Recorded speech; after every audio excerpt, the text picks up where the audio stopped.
Assalamualaikum warahmatullahi wabarakatuh. Alhamdulillah kita dapat berjumpa lagi dalam perkuliahan hukum Islam. Harapannya teman-teman mahasiswa tetap masih menjaga semangat, menjaga kesehatan di masa pandemi ini.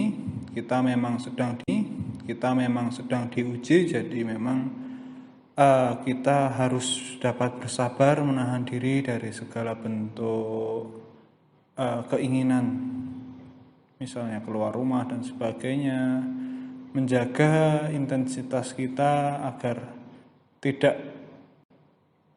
mudah tertular dan juga segera diangkat pandemi ini, wabah ini, sehingga kita dapat hidup secara normal kembali. Amin ya robbal alamin. Sebelum kita mulai, teman-teman, harapannya teman-teman sudah memahami beberapa materi yang telah saya sampaikan, di mana pada kesempatan kali ini masih melanjutkan materi yang sudah saya sampaikan sebelumnya, di mana topiknya adalah pemerintahan dalam Islam. Untuk itu, mari kita sebelum memulai perkuliahan ini secara online, baiknya kita berdoa terlebih dahulu. Berdoa menurut agama dan keyakinan masing-masing dipersilahkan.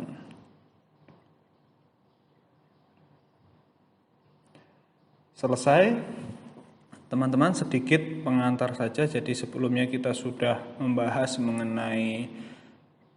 secara umum sebenarnya mengenai sistem pemerintahan dalam Islam, atau ya sering disebut sebagai sebuah sistem khalifah seperti itu ya. Jadi sistem khalifah itu memang dalam Islam dan sejarah peradaban Islam itu ada seperti itu. Namun seiring perkembangan zaman memang banyak perubahan-perubahan, bahkan pada sistem khalifah itu juga mengalami perubahan. Sebelumnya ketika masa Rasulullah, semua kebijakan, semua hukum itu tertumpu pada Rasulullah, yang pada akhirnya Rasulullah wafat, meninggal dunia, diteruskan oleh para sahabat yang kemudian disebut sistem khalifah. Itu pun juga bergantian masanya, di mana sistem khalifah, 4 khalifah dulu itu dipilih dan dipercaya secara musyawarah, kemudian berkembang lagi, ada Bani Umayyah, Abbasiyah, berkembang lagi ke sistem ya yang kita lihat saat ini, negara-negara yang notabene dia beranggapan sebagai negara Islam itu cenderung monarki, seperti Arab Saudi katakanlah seperti itu, Raja Arab dan sebagainya.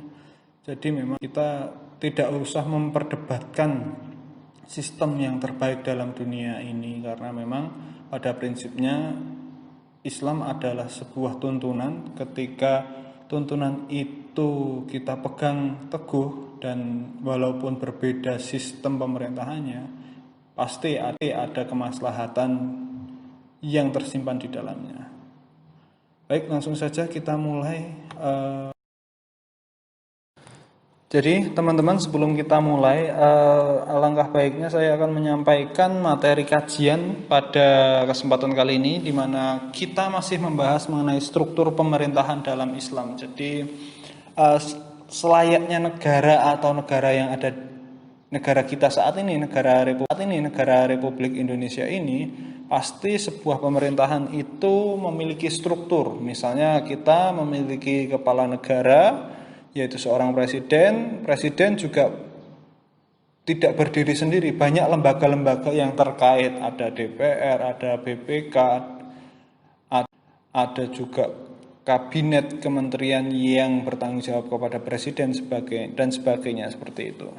Di sistem struktur pemerintahan dalam Islam pun seperti itu. Jadi ada istilahnya Baitul Mal, itu bisa dikatakan sebagai lembaga keuangan publik di masa ini masih ada ya, saat ini masih ada, tapi dulu pernah besar di masa sistem pemerintahan Islam. Ada juga komando perang seperti itu. Jadi konsepsi perang dalam Islam itu seperti apa. Ada juga industri, bukan hanya sebatas industri persenjataan pun ada saat itu, ada perkembangannya. Ada juga hubungan dalam dan luar negeri. Jadi selayaknya sebuah negara dengan sistem Islam pun, negara yang dipimpin oleh khalifah dan seterusnya juga menjalin hubungan, baik menjaga pertahanan dan juga menjaga pertahanan di dalam dan juga keamanan di dalam, tapi juga menjaga pengaruh dari luar, seperti itu. Sebelum masuk ke struktur yang saya sebutkan tadi, ini mungkin tambahan saja. Jadi ada yang dimaksud tugas yang harus diemban oleh kepala negara. Menurut Imam Al-Mawardi, tugas yang harus diemban oleh negara atau kepala negara sebagai kepala pemerintahan ada 10 hal sebagai berikut ya. Jadi mohon diperhatikan. Jadi yang pertama adalah menjaga agama agar tetap berada di atas pokok-pokoknya yang konstan atau tetap dan sesuai pemahaman yang disepakati oleh generasi salaf atau terdahulu, generasi umat Islam maksudnya di sini ya. Jika muncul pembuat bid'ah atau pembuat kesesatan, ia berkewajiban untuk menjelaskan hujah atau alasan kebenaran baginya dan menjelaskan pemahaman yang benar kepadanya, serta menuntutnya sesuai dengan hak-hak dan aturan hukum yang ada, sehingga agama terjaga dari kerancuan dan pemahaman yang salah. Itu yang pertama. Yang berikutnya, menjalankan hukum bagi pihak-pihak yang bertikai dan memutuskan permusuhan antar pihak yang berselisih, sehingga keadilan dapat dirasakan oleh semua orang. Tidak ada orang zalim yang berani berbuat aniaya dan tidak ada orang yang dizolimi yang tidak mampu membela dirinya. Itu yang kedua. Yang ketiga, menjaga keamanan masyarakat sehingga manusia dapat hidup tenang dan berpergian dengan aman tanpa takut mengalami penipuan dan ancaman atas dirinya dan hartanya. Yang keempat, menjelaskan hukum had sehingga larangan-larangan Allah tidak ada yang melanggarnya dan menjaga hak-hak hambanya agar tidak hilang binasa. Yang dimaksud hukum had ini adalah merupakan istilah yang berkaitan dengan jarimah hudud, yaitu jarimah atau tindak pidana ya. Nanti kita akan membahasnya secara umum juga setelah pemerintahan dalam Islam yang diancam dengan hukuman had. Jadi pengertian hukuman had adalah hukuman yang telah ditentukan oleh syara atau hukum-hukum yang berasal dari Allah dan menjadi hak Allah, seperti itu. Itu mengenai hukum had.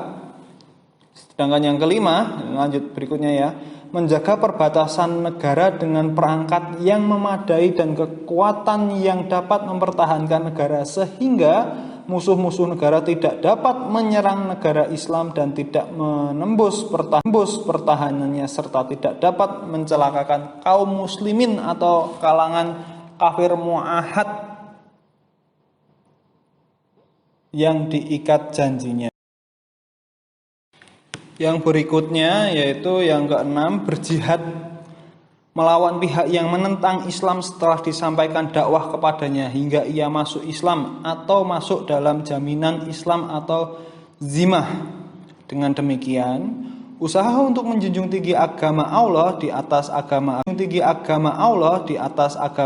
seluruhnya dapat diwujudkan. Jadi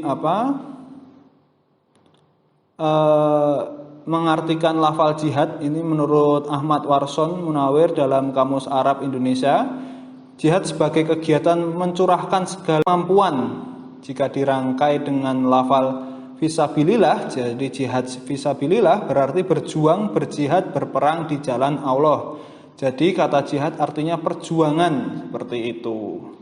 Itu mengenai makna jihad yang keenam.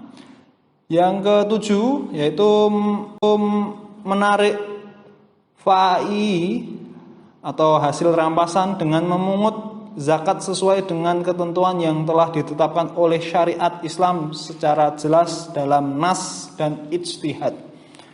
Jadi dalam hukum Islam pun juga dibenarkan itu mengambil rampasan yang khususnya ini rampasan perang ya, setelah berperang dan sebagainya itu. Yang kedelapan, mengatur penggunaan harta Baitul Mal secara efektif. Nah itu nanti akan kita jelaskan lebih lanjut mengenai Baitul Mal, tanpa berlebihan atau kekurangan, jadi harus pas, dan memberikannya pada waktunya, tidak lebih dahulu dari waktunya dan tidak pula menundanya hingga lewat dari waktunya. Jadi ada batasan waktu yang harus diperhatikan, seperti itu.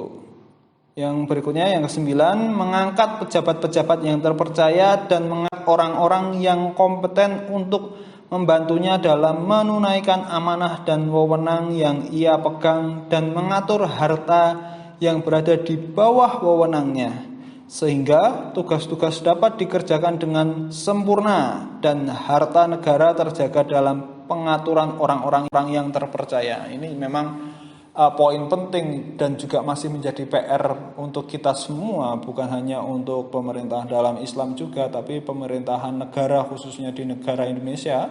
Kita itu masih melihat pembantu-pembantu presiden yang bisa jadi mereka itu tidak kompeten di bidangnya, seperti itu. Jadi prinsip the right man on the right place dalam sistem ya pelajaran ekonomi, kalau diingat itu memang benar adanya dan harus seperti itu. Yang terakhir, agar ia melakukan sendiri inspeksi atas pekerjaan para pembantu dan meneliti jalannya proyek, sehingga ia dapat melakukan kebijakan politik umat Islam dengan baik dan menjaga negara.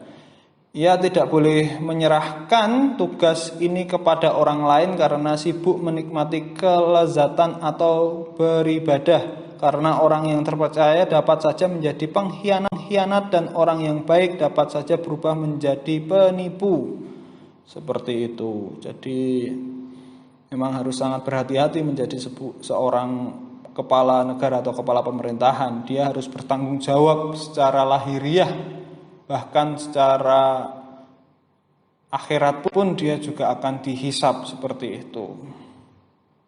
Itu tugas-tugas. Baik, selanjutnya kita masuk kepada materi Baitul Mal. Jadi Baitul Mal ini memang sebuah lembaga keuangan publik yang dasarnya merupakan mengambil dari hukum Islam, seperti itu. Jadi sebelum kita mungkin lebih jauh membahas mengenai hukum Islam, seperti itu. Jadi sebelum kita mungkin lebih jauh membahas mengenai Baitul Mal, ini sedikit ada sejarah. Jadi masa Rasulullah itu khususnya dalam bidang keuangan publik, untuk memahami sejarah keuangan publik pada masa Rasulullah dan Khalifatul Rasyid, lihat praktek kebijakan yang diterapkan oleh beliau dan para sahabat mengenai keuangan publik pada masa Rasulullah SAW adalah berangkat dari kedudukan beliau sebagai kepala negara. Demikian halnya dengan para sahabat. Jadi selama 13 tahun di Mekah, beliau hijrah ke Madinah. Pada saat hijrah ke Madinah, kota ini masih dalam keadaan kacau, belum memiliki pemimpin atau raja yang berdaulat. Di kota ini banyak suku, salah satunya adalah suku Yahudi yang dipimpin oleh Abdullah ibnu Ubay. Setelah Rasulullah SAW hijrah ke Madinah, maka Madinah dalam waktu singkat mengalami kemajuan yang pesat. Rasulullah berhasil memimpin seluruh pusat pemerintah Madinah, menerapkan prinsip-prinsip dalam pemerintahan dan organisasi, membangun institusi, mengarahkan urusan luar negeri, dan membimbing para sahabatnya dalam memimpin, dan pada akhirnya melepaskan jabatan secara penuh. Itu secara singkat dalam kepemimpinan Rasulullah, seperti itu. Di mana selanjutnya dilanjutkan oleh masa Khalifatul Rasyidin, masa kekhalifahan Abu Bakar yang pertama, yaitu di mana ketika berkaitan dengan Baitul Mal, Abu Bakar As-Siddiq terpilih sebagai khalifah dalam kondisi miskin. Nah, ini harus dicatat ya, sebagai pedagang dengan hasil yang tidak mencukupi kebutuhan keluarga. Sejak menjadi khalifah, kebutuhan keluarga Abu Bakar diurus oleh kekayaan dari Baitul Mal. Ini sejarahnya. Jadi menurut beberapa keterangan, beliau diperbolehkan mengambil 2,5 atau 3/4 dirham setiap harinya dari Baitul Mal dengan tambahan makanan berupa daging domba dan pakaian biasa. Setelah berjalannya beberapa waktu, ternyata tunjangan tersebut kurang mencukupi sehingga ditetapkan 2.000 atau 2.500 dirham, dan menurut keterangan lain ada juga yang 6.000 dirham per tahun, seperti itu. Selama sekitar 27 bulan di masa kepemimpinannya, Abu Bakar As-Siddiq telah banyak menangani masalah murtad, cukai, dan orang-orang yang menolak membara. Abu Bakar As-Siddiq sangat memperhatikan keakuratan penghitungan zakat. Zakat selalu didistribusikan setiap periode dengan tanpa sisa. Sistem pendistribusian ini tetap dilanjutkan bahkan hingga beliau wafat hanya 1 dinar yang tersisa dalam perbendaharaan keuangan. Selama masa kekhalifahannya, harta Baitul Mal tidak pernah menumpuk dalam jangka waktu lama karena langsung didistribusikan kepada seluruh kaum muslimin. Itu di masa Abu Bakar As-Siddiq. Kemudian ketika Abu Bakar berakhir, dilanjutkan oleh masa kekhalifahan Umar bin Khattab, di mana salah satu yang menarik diantaranya mengenai Baitul Mal. Jadi properti Baitul Mal dianggap sebagai harta kaum muslim, sedangkan khalifah dan amil-amilnya hanyalah pemegang kepercayaan. Jadi merupakan tanggung jawab negara untuk menyediakan tunjangan yang berkesinambungan untuk janda, anak yatim, anak terlantar, membiayai penguburan orang miskin, orang-orang yang bangkrut, membayar uang diat untuk kasus-kasus tertentu, dan untuk memberikan pinjaman tanpa bunga untuk urusan komersil. Itu Baitul Mal di masa Umar bin Khattab, seperti itu. Lanjutnya lagi di masa kekhalifahan Utsman bin Affan. Utsman bin Affan tidak mengambil upah dari kantornya. Ini harus dicatat. Sebaliknya dia meringankan beban pemerintah dalam hal yang serius. Dia bahkan menyimpan uangnya di bendahara negara-negara. Hal ini menimbulkan kesalahpahaman antara khalifah dan Abdul bin Arqam. Dia adalah seorang sahabat Nabi yang terkemuka yang berwenang melaksanakan kegiatan Baitul Mal di pusat.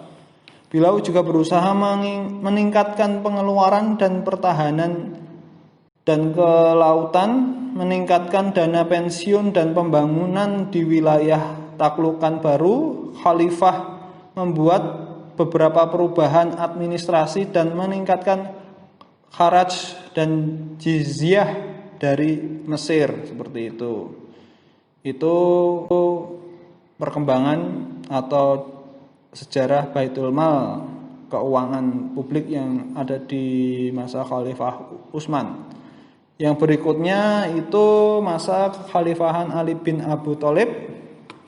Setelah meninggalnya Khalifah bin Affan, Ali terpilih sebagai khalifah dengan suara bulat. Ali menjadi khalifah selama 5 tahun. Kehidupan Ali sangat sederhana dan dia sangat ketat dalam menjalankan keuangan negara.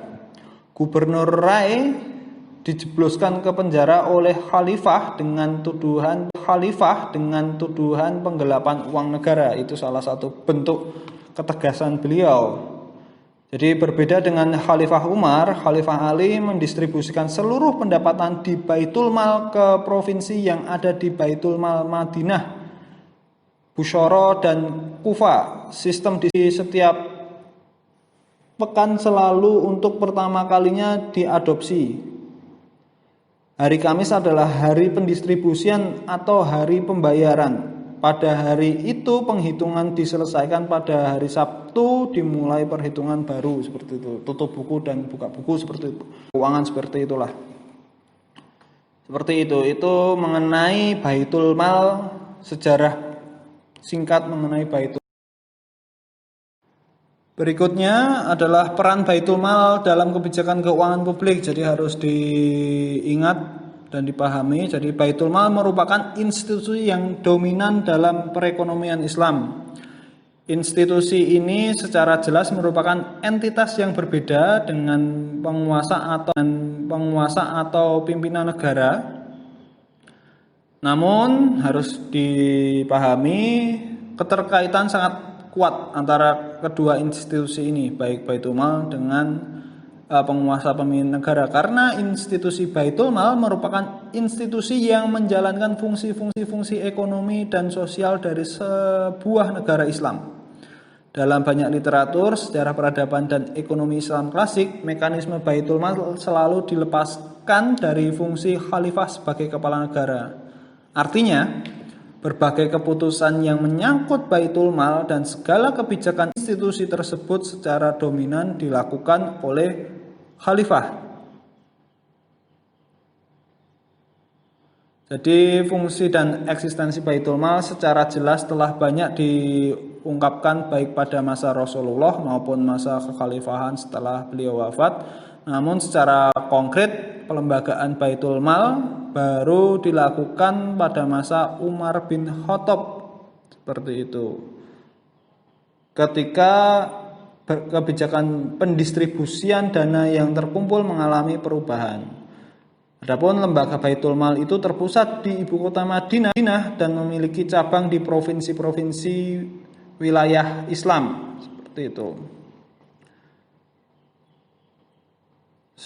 Yang pada akhirnya fungsi Baitul Mal pada hakikatnya mengelola keuangan negara menggunakan akumulasi dana yang berasal dari pos-pos penerimaan seperti zakat, kharaj, jizyah, khums dan fai dan lain-lain. Pemanfaatannya adalah untuk melaksanakan program-program pembangunan ekonomi, sosial, pertahanan, keamanan, penyebaran fikrah Islam melalui diplomasi luar negeri dan semua program pembangunan yang menjadi kebutuhan negara. Itu peran Baitul Mal dalam kebijakan keuangan publik. Baik, materi yang selanjutnya yaitu mengenai komando perang atau perang dalam perspektif Islam, seperti itu ya. Jadi An-Nabhani menegaskan Islam telah menghadirkan aturan yang paripurna yang mampu menyelesaikan seluruh problem interaksi di dalam negara dan masyarakat, baik dalam masalah pemerintahan, ekonomi sosial, pendidikan maupun politik di dalam dan di luar negeri, baik yang menyangkut interaksi yang bersifat umum antara negara dengan anggota masyarakatnya atau antara negara dengan negara maupun negara dengan umat serta bangsa lain dalam konteks perang maupun damai.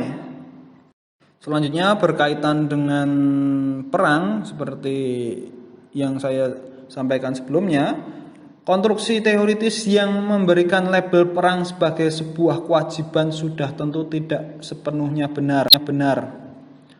Perang, konflik, dan segala bentuk kekerasan adalah suatu yang sangat dibenci oleh manusia. Itu tertuang dalam Quran Surat Al-Baqarah ayat 216. Al-Quran dan segala bentuk normativisasi agama sejak awal menegaskan bahwa perang kan sebuah larangan untuk dilakukan manusia.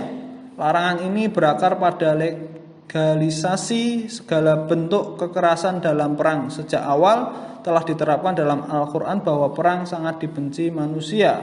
Sekalipun demikian, Al-Quran telah menegaskan bahwa boleh jadi suatu yang dibenci manusia justru akan membawa manusia menuju kebaikan. Pendapat Al-Quran dapat disimak dalam histori perang, walaupun manusia tiada henti mengkampanyekan perdamaian seperti itu. Perang tetap selalu menghiasi sejarah mereka. Menurut Imam Al-Qurtubi, ayat pertama Al-Quran yang menunjukkan doktrin perang adalah surat Al-Hajj ayat 39, itu mengenai komando perang. Jadi silahkan kalian coba kaji atau kalian cari literasi tentang komando perang itu seperti apa. Tapi pada prinsipnya ada beberapa ketentuan yang sudah saya sebutkan tadi. Sebuah perang itu hal yang dibenci, seperti itu. Masuk ke materi berikutnya yaitu mengenai industri atau industri persenjataan. Jadi pada masa keemasan peradaban Islam, industri adalah salah satu sektor yang berkontribusi pada penciptaan kekayaan, lalu lintas perdagangan dunia dan kebijakan luar negeri kekhalifahan Islam yang mendominasi dunia saat itu. Bukti kemajuan industri bisa dilihat pada masa kekhalifahan Umayyah, Abbasiyah dan Utsmani seperti itu. Jadi perkembangannya sangat pesat di masa-masa kekhalifahan Umayyah, Abbasiyah dan Utsmaniyah.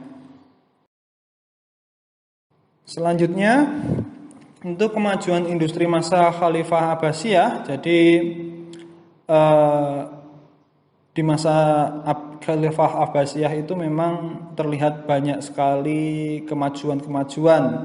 Aplikasi teknologi dalam industri telah diterapkan oleh para insinyur muslim saat itu yang berhasil mengendalikan tenaga air, tenaga angin dan tenaga uap. Nah, ini ada sebuah teknologi-teknologi terbaru saat itu ya, yang terlihat dengan menjamurnya berbagai kompleks pabrik. Jadi pertumbuhan pabrik saat itu sangat pesat, salah satunya karena memang mampu mengaplikasikan teknologi untuk tenaga air, tenaga angin, dan tenaga uap. Ada juga turbin air dengan roda gerigi untuk memindahkan air dari satu ketinggian ke ketinggian yang lainnya. Itu salah satu teknologi yang maju saat itu. Jadi berbagai macam industri juga bermunculan seperti industri pertanian, keramik, pembuatan peralatan astronomi, arloji, kertas, kaca, obat-obatan dan tekstil. Industri transportasi juga berkembang seperti industri perkapalan, industri persenjataan dan juga industri pemanfaatan mineral seperti besi, timbal, dan perunggu. Itu di masa kemajuan industri masa Khalifah Abbasiyah.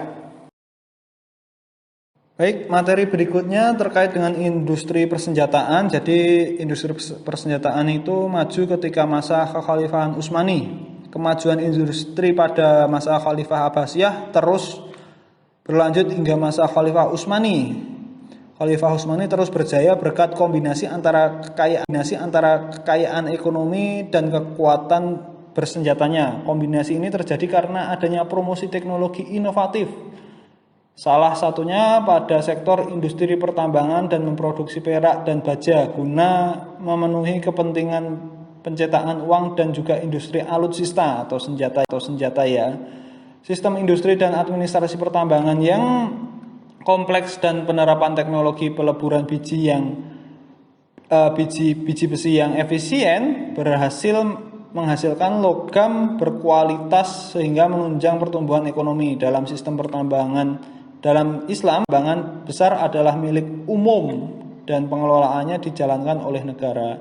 Salah satu pusat pertambangan terkenal di abad ke-16, Sedrek Kapsi, memperkerjakan sekitar 6.000 penambang saat itu. Jadi besi berkualitas hasil produksi berbagai pusat pertambangan menjadi komoditas utama dalam industri pembuatan meriam Khalifah Utsmani. Jadi besi sangat menonjol saat itu sebagai tulang punggung persenjataan militer yang disegani di seluruh Eropa. Topanel Ameri merupakan pusat industri senjata berat yang memproduksi berbagai macam meriam dalam berbagai ukuran. Dalam sejarahnya, industri meriam memiliki peran besar termasuk dalam menundukkan kota Konstantinopel yang akhirnya jatuh ke pangkuan Islam pada masa Sultan Muhammad. Meriam berdiameter raksasa yang belum pernah terlihat di Eropa telah diproduksi dalam industri meriam barat dan digunakan untuk menghancurkan benteng pertahanan Konstantinopel saat itu. Itu sejarah singkat mengenai industri alutsista masa Khalifah Utsmani yang juga pada akhirnya digunakan untuk kemajuan atau istilah militernya itu kan ekspansi ke beberapa negara untuk bisa menguasai wilayah-wilayah. Baik, masuk ke materi yang terakhir di pertemuan kali ini, jadi hubungan dalam dan luar negeri. Jadi berbicara hubungan dalam dan luar negeri itu dalam struktur pemerintahan Islam itu ada namanya Amirul Jihad. Jadi Amirul Jihad adalah seorang pemimpin dalam dan luar negeri, militer, keamanan, dan perindustrian yang diangkat oleh khalifah. Amirul Jihad membawai Departemen Luar Negeri, Departemen Kemiliteran, Departemen Pertahanan dan Keamanan Negeri, serta Departemen Perindustrian. Kalau kita melihat lembaga ini seperti ya Menko Polhukam seperti itu, tapi tidak mengurusi perindustrian. Kalau secara konvensional negara biasa di Indonesia ini kan perindustrian ada di tangan koordinator ekonomi seperti itu. Itu singkat saja hubungan dalam luar negeri. Yang jelas mengenai hubungan dalam dan luar negeri dalam struktur pemerintahan Islam itu dibentuknya karena bertujuan untuk mempertahankan keamanan yang sifatnya hubungan negara dengan masyarakat maupun hubungan negara dengan negara, negara dengan umat seperti itu. Jadi sifatnya luar negeri itu untuk mempertahankan agar tidak ada pengaruh atau bahkan serangan dari negara lain atau kaum-kaum atau umat-umat lain seperti itu. Itu sistem pemerintahan dalam Islam yang hubungan dalam dan luar negeri. Itu saja teman-teman yang dapat saya sampaikan pada kesempatan kali ini. Mohon maaf apabila banyak salah kata dan ucapan. Saya harap teman-teman tetap mencoba mempelajari materi hukum pemerintah dalam Islam ini bukan hanya dari slide yang saya sampaikan atau materi yang saya sampaikan, tapi juga bisa mencari referensi-referensi lain yang ya itu saya kira cukup lengkap, cukup komprehensif dalam membahasnya. Sekian dari saya, kurang lebihnya saya mohon maaf. Wabillahi taufik wal hidayah. Wassalamualaikum warahmatullahi wabarakatuh.